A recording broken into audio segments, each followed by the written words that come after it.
Hi, everybody. Jose Palomino with another episode of Business Growth on Purpose.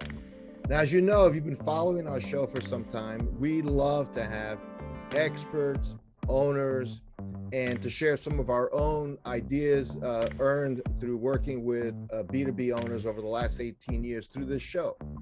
And one of the topics that we like to cover from time to time, because it's just relevant in a way that I think a lot of B2B companies don't fully embrace, which is branding. And our expert today is Kim Rozbeda, and Kim is in corporate communications. He's also an author and a real expert on branding. And we're going to get into a real good conversation of why branding as a process is important for you, especially if you're the owner operator of a B2B company, going out to get the attention of bigger companies and looking to connect with them on the level of trust where they prefer to work with you. Then you really should listen to this episode and pick up some key points as Kim joins us right now. Well, welcome, Kim, to Business Growth on Purpose. Thank you, Jose. I'm happy to be here. Well, Kim, for our audience sake, just give us a little context on what you do and who you do it for. So I work in marketing. I used to work in marketing. Now I'm corporate communications. But I've been doing branding, being a brand steward for about 30 years. I've worked in a number of different industries. I worked in advertising agencies, but currently I'm working for a Fortune 500 company that actually has a number of different customers, B2B, B2C, and B2P. Okay. Well, B2P. Okay. Expand on that a little bit for everybody. So B2P is business to people. Okay. I love your title of your podcast, Business Growth for Purpose. And purpose is really important now for people. And so when you're actually communicating from a B2B, business to business, it sounds very sort of unfriendly. And who is that, right? Right. Today, with the digital world and the misinformation that we have out there, and lots of information, it becomes really important for any brand to make sure that they are communicating not just to their customers, but to a number of stakeholders. Well, let me expand on that a little bit, because we all the rage now, right? And this year really blew up in a big way is AI, right? ChatGPT, and soon you won't need salespeople. Soon you won't need, presumably you won't need procurement people. So everything's going to be done through the AI talking to the AI, and we're like in the world of the Terminator, where basically Skynet has come online, right? And that I've read some serious articles which said that's not as far-fetched as it sounded, So why does branding matter? Branding matters because it's a feeling that people get. So when we talk about particularly B2B, we think it's very rational. There's an RFP generally. There is, you put in a pricing schedule, you put in your logistics, all the specifications, but there's a relationship. And that relationship, this is where I don't know if GPT will fit into that relationship. Well, information passing, hugely important. When you're in business or anything, you want an answer right now. Right. You have a problem, you want a solution right now.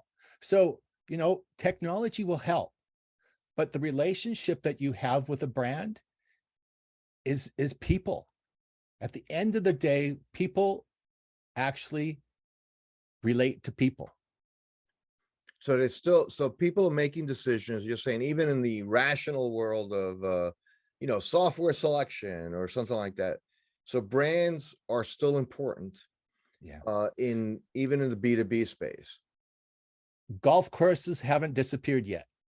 Okay. What I mean by that is there is a relationship. Those 4 hours, okay, I'm not a really good golfer, but those 4 hours are really important. to build that relationship so that when you're actually looking at the documentations, when you're looking at the pitch, you're hearing the pitch, you're also looking at people. Okay, so that's let's expand on that a little bit. So let's say I make, for the sake of argument, I make a machine, a mixing machine that's used in production for food and stuff. They mix powders, whatever, just as an example. You know, something like that could be $100,000-$200,000 unit. You sell several of them to somebody like Pillsbury that's making lots of cookies. So how does brand matter in that context? I'm selling a heavy piece of capital equipment. There's a very specific set of needs that they have, or else they wouldn't be buying the equipment. Where does brand manifest as is it just the logo on my website?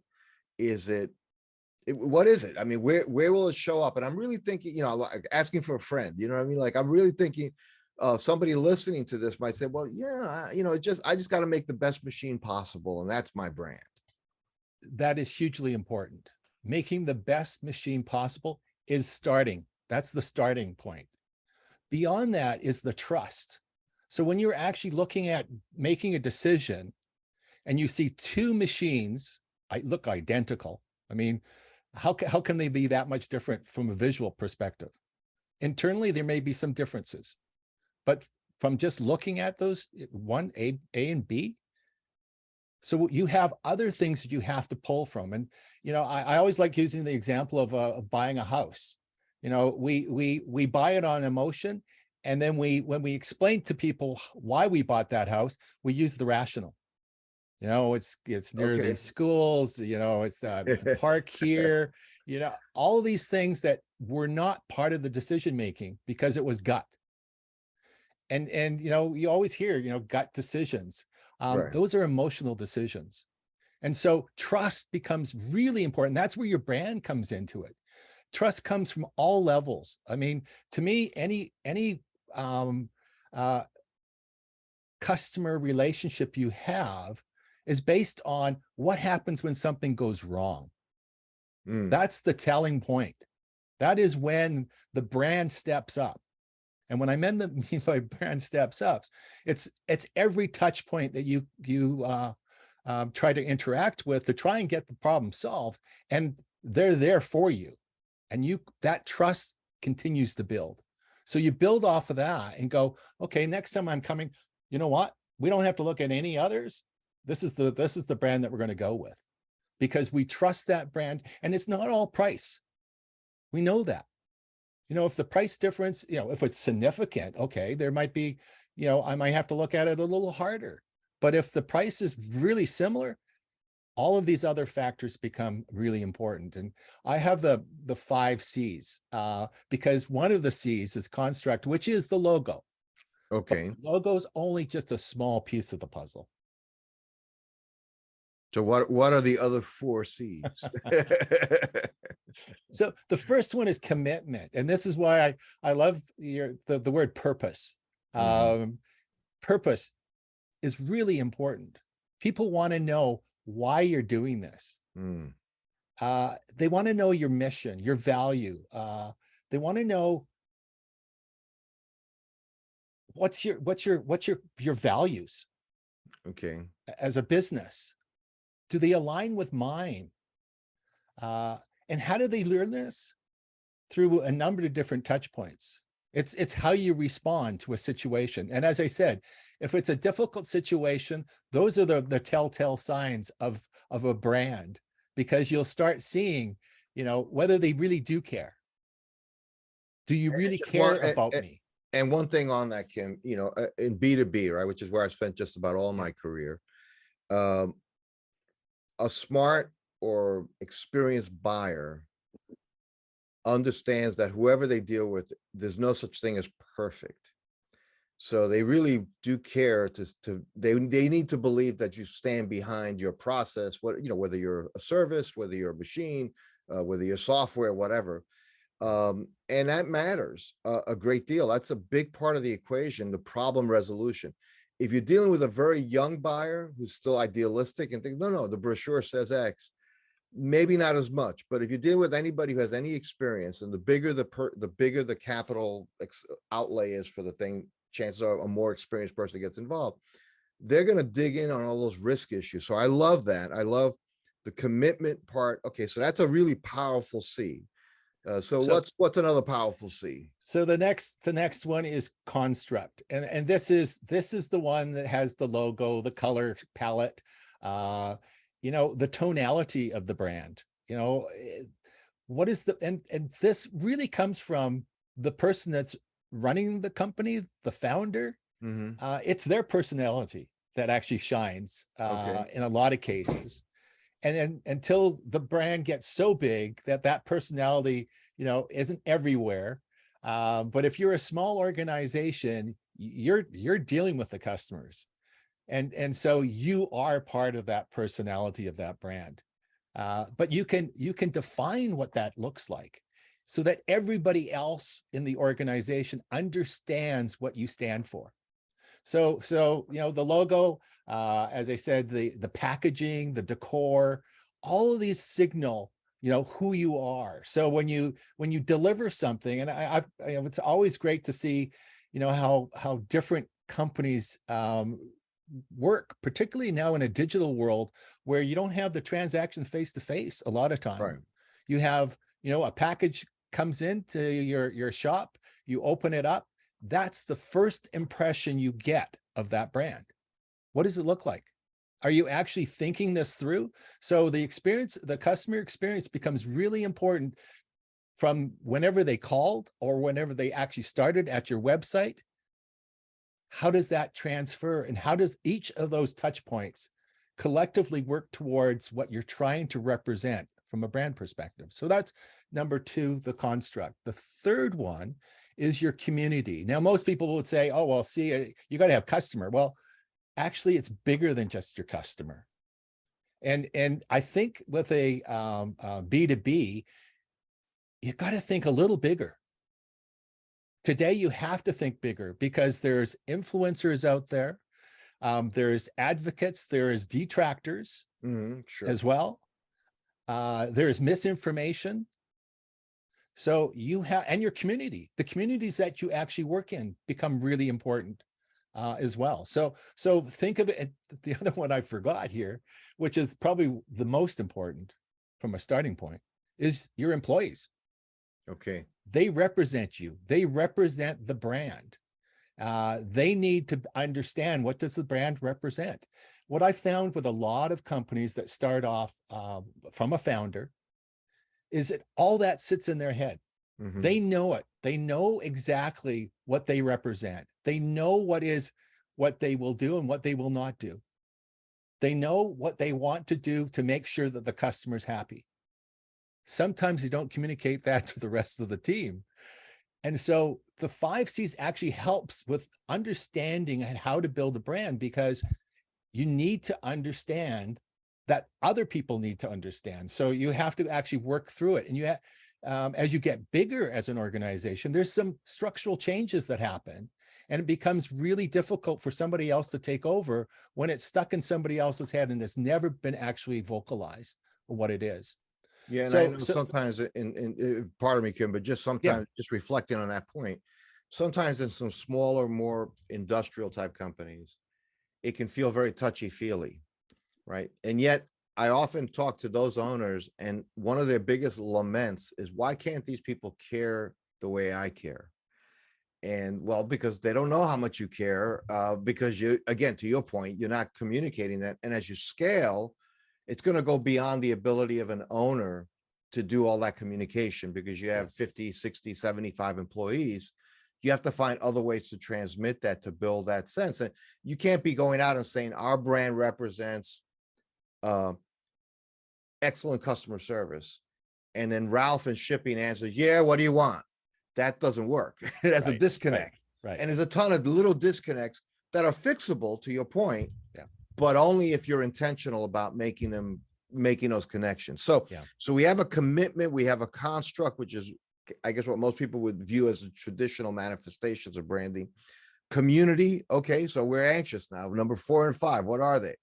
So the next one is content. A lot of people get confused. It's marketing. Marketing is branding. Well, marketing is part of branding, absolutely, but it's bigger than that. When you think of again, go to a small, startup company, your content's gonna, you don't have any money to advertising.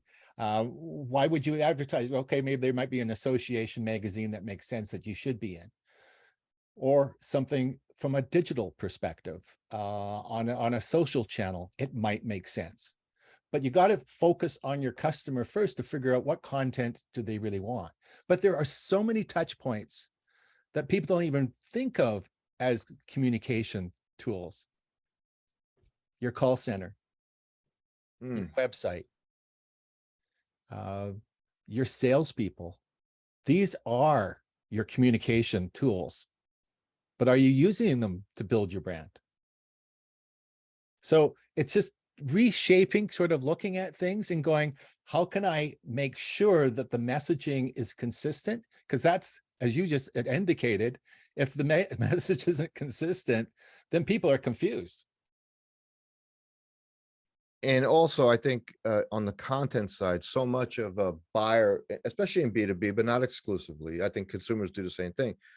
People kind of want to self-educate 80% of the way through to a decision to get to like 2 finalists. So by the time they're reaching out to you to have a sales conversation, that you're one of 2, and they already have a pretty good idea what they think about you. And a large part of what they think about you could well be because of the content you've put out in the universe. Yes. The community and how you've impacted them, the construct and how you present yourself, and how all of that reflects your commitment, right? So is that a fair way of looking at the stack? Absolutely.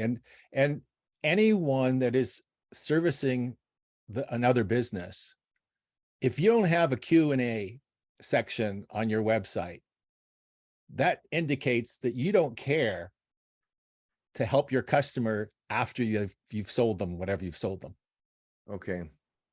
That's a no-brainer to have, because there's always going to be questions. Every time I get something in a box, okay, what does this mean? What do you mean? You read something and it doesn't make any sense. So you want to go online, particularly to YouTube, to see how do you assemble something? Right, sure. And if it's doing this certain thing, you Google it, or you go onto YouTube and you try and find it. And you can find many companies that have just a whole array of solutions for people to make it easy for them. Because, it's on my phone. I can easily look at it. I'm sitting out in the garage. I don't have time to go find a telephone or, find the phone number. I just want the answer now. So these are all communication elements that are really important to, as you said, signaling the importance of the customer. The final one, and this is probably the hardest one.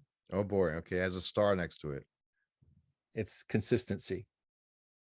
And you touched on it already. How do you replicate the experience over and over and over? And not only just replicate it, but maybe notch it up each time. Because, once you've established something, time has changed. Expectations have changed. People are always looking for more value attached to it. And the hard part with today's world, technology, innovations, we've sort of plateaued in a lot of areas here. So how do we actually continue that innovation? Is by adding services attached to it. If you were to add, we'll have a salesperson come in and recalibrate every month. You don't have to get, another consultant. We'll provide that service attached to it. You've seen that with cars, with maintenance program that's added into it. So all of these are added values to the customer. So the consistency is about governance. It is about your business model. It is about how do you track the data? What data are what analysis are you looking at to ensure your customer is happy? Is it your sales? Is it just every time a salesperson comes in and said, oh, he wasn't very happy. What is the metrics that you're looking at? and setting up those KPIs so that you know that you're moving in the right direction. What are the trends? What's the competition doing? All of these things help you with that consistency. And then the other really important part of it is the training. How are you training your people? You know, is by osmosis, do they watch others within the organization, how they would respond? Or is actually there training, or is there a guide that helps people understand what this brand represents? No, but what's fascinating about that, when you just hit on training, because I've done my fair share of training in a variety of areas, customer facing things. Yes, osmosis or mentoring is helpful. But at some point you have to say, what are the 10 things we want everybody to know? Why don't we just tell them what those 10 things are and give it to them like on a cheat sheet? It's not that hard. Like, how do we want the phone answered? Don't assume they're going to pick it up from Larry, because Larry got it from Mary, Mary got it from Aaron, and who knows how that's morphed over time. And maybe Larry does it right, but he does it different. And there's so many things that you could just hit on to your point here. So one of the things, and it's a theme I know in your speaking and your profession that you've done over the years, Kim, you talk about branding then as a process. Yeah. And so it sounds like it's not just get the logo right, get the colors right.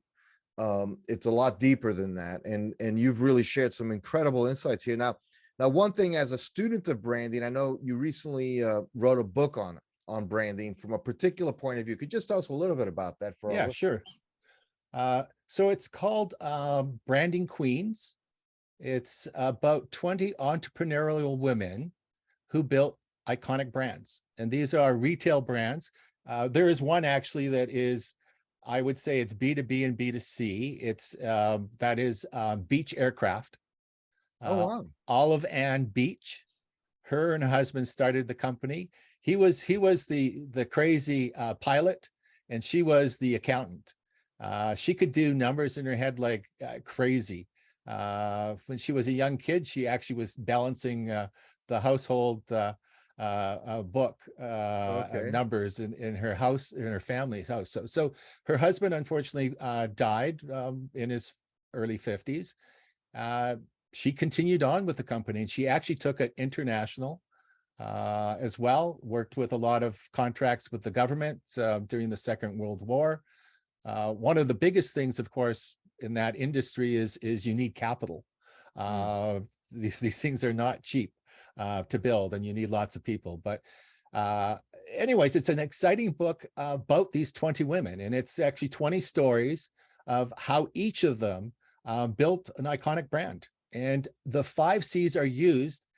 This is how I came up with the 5 C's, because I needed the 5 C's to figure out whether they have accomplished a successful brand, and how did they accomplish that successful brand. So there's a summary for each one on the 5 C's and how they did that. Wow, Kim. So where would somebody buy this book? Amazon is a good starting point. Barnes and Noble, Kobo. It's actually Kobo. There's the audio version that's on Kobo that you can purchase, but it's hardcover, softcover, and there's a digital copy too. Fantastic. And Kim, if somebody wanted to just learn more about you and the work you do, where would they go? LinkedIn is a good place. I hang out in LinkedIn quite a bit. So just Google, last name is Rozbeda, Rozdeba. Kim Derek, I go by Derek as well. So I can be found there. I also have a website, which is rozdeba.com. Okay, well, Kim or Derek Rozbeda, thank you so much for stopping by Business Growth on Purpose. We really appreciate it. Jose, this has been fabulous. I enjoyed it. And I wish you all the best. And to all your listeners, I wish them all the best in 2023. Thank you so much. Thanks for listening to another episode of Business Growth on Purpose. If you like the show, hit subscribe and leave us a review to help other people find the podcast. And if you're ready to take the next step in driving intentional growth for your business, come check out what we're doing at valueprop.com. We've developed industry-leading programs and systems to help B2B owners take control of their growth. Until then, thanks for listening to another episode of Business Growth on Purpose.